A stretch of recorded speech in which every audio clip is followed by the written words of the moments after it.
P.S. Pannu. He is Chairman, Space Committee on Defence, SIA India, and I now take the pleasure of requesting him to kindly deliver the defence space address. Please welcome with an applause.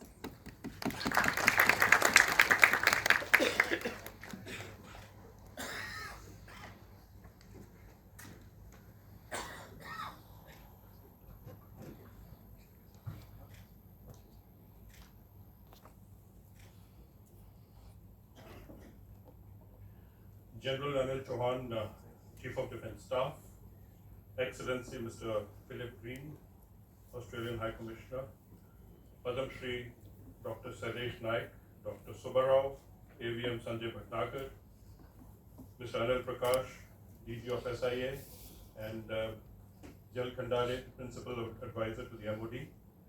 Jai Hind, ladies and gentlemen. It is known fact that the space is the fastest growing domain in the history of mankind. While India may have missed the first space revolution, but now we are getting into, or we are much into the second space revolution. And I'm very certain that with the effort that we are all making collectively, we shall not only participate meaningfully in the second space revolution, but also emerge as leaders, as demonstrated in our endeavors in the peaceful exploration of space, demonstrated by our Chandrayaan mission and the Aditya mission, which is proving India to be an emerging space leader. We have gone past the first cycle of peaceful exploration, which will continue, but I think the international security dynamics are compelling us to go into the military exploration of space. And this transformation is extremely important for us. And I'm very glad that we have Padma Shri Dr. Sailesh Naik and Dr. Subbarao taking a lead to get the industry and the services, the academia, and all the ecosystem together to develop this ecosystem where we can have the Indian space solution for Indian security interests. We know that space is a global common, and it has to be harnessed responsibly and practically, and we need to have a good investment as far as space diplomacy and international cooperation is concerned. And I'm glad we have amidst us the Australian High Commissioner with us. It is gracious of General Anil Chauhan, our CDS, to be at the inauguration of DEFSAT 24, which is curated as a 3-day event, as was mentioned by the officiating Director St. George. It is a sequel, as was mentioned by Dr. Subbarao, of the last year event where we had almost 200 industrial members participated in. And what was important was that we had the first industrial space war game.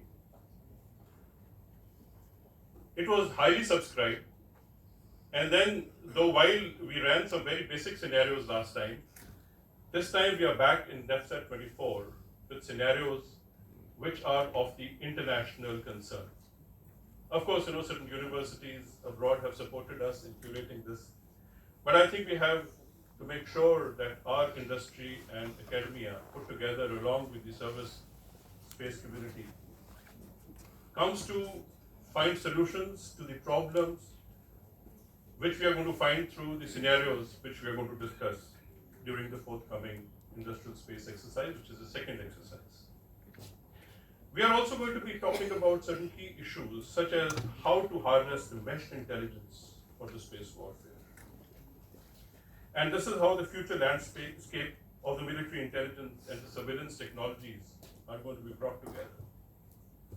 We are also going to configure how C5, I2, Star 2 contributes to the space-enabled precision and deep battles, which not only brings the conventional forces, but also the future of how the Indian Air Force, the strategic forces, the artillery and the drones, and the near space domain comes together to converge to get the Earth observation, sensors, and the PNT put together, communication and data for precision battles.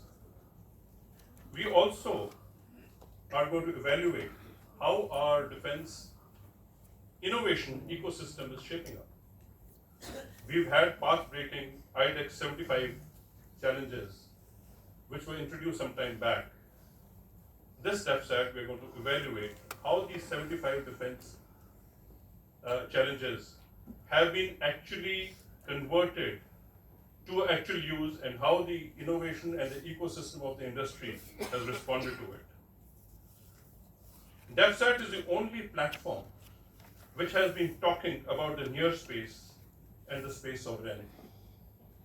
After all, there is a gaping hole between 20 kilometers or more up to 160 kilometers where we are supposed to have sovereignty, but we do not have the means to have sovereignty.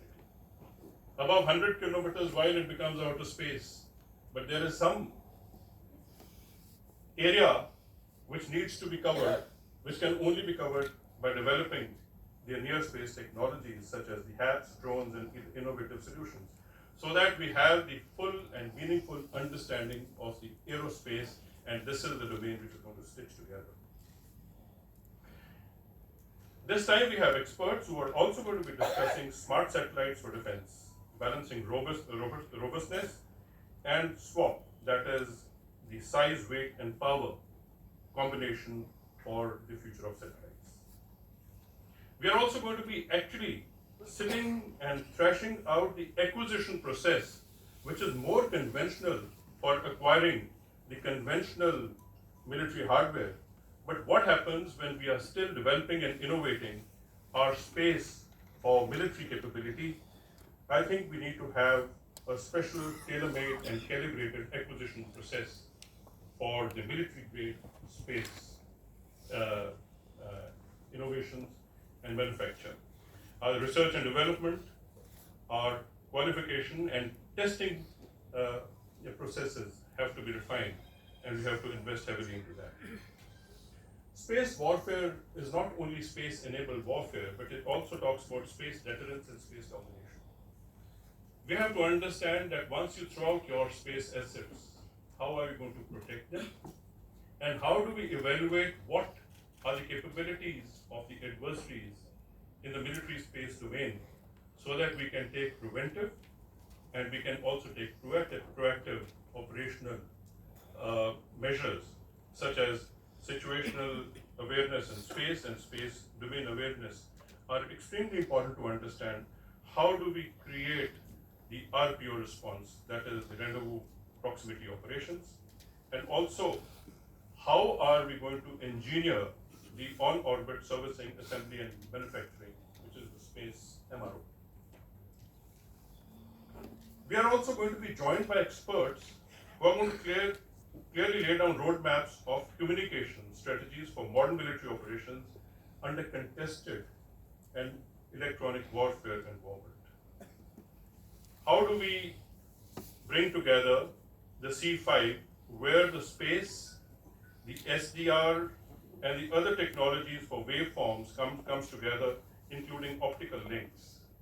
We are also going to be discussing how to design a kill web as part of the mosaic warfare, moving away from network centricity, which is complicated, which cannot bring so many millions of sensors together, and these million sensors per square kilometer are the ones who are going to be actually using terabytes of information per square kilometer.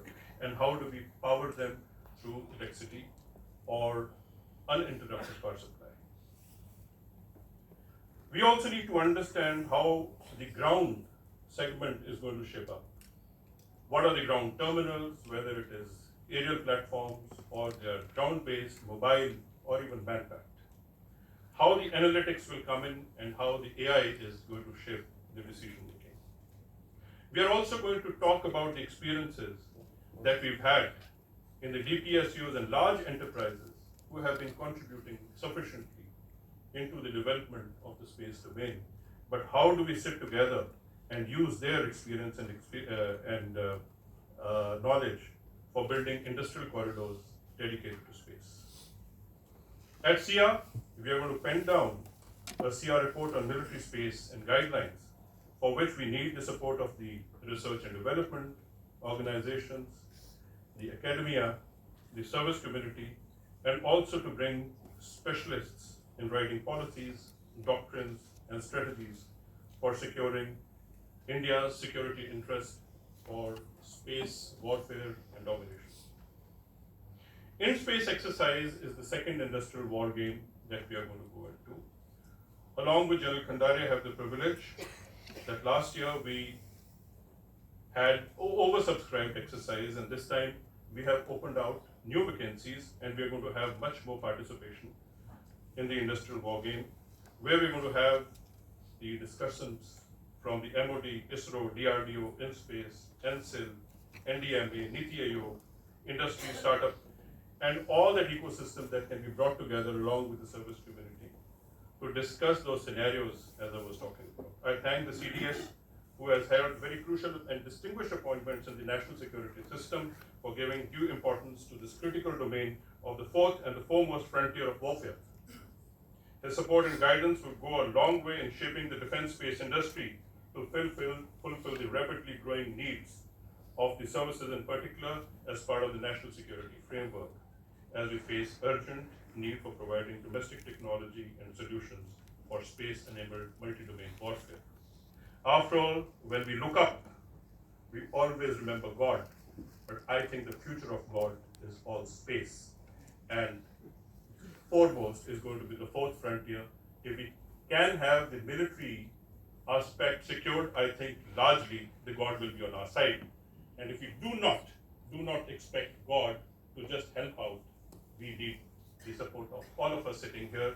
And in the next 3 days, I hope we will be able to contribute meaningfully to the space as far as military warfare is concerned. Thank you, ladies and gentlemen.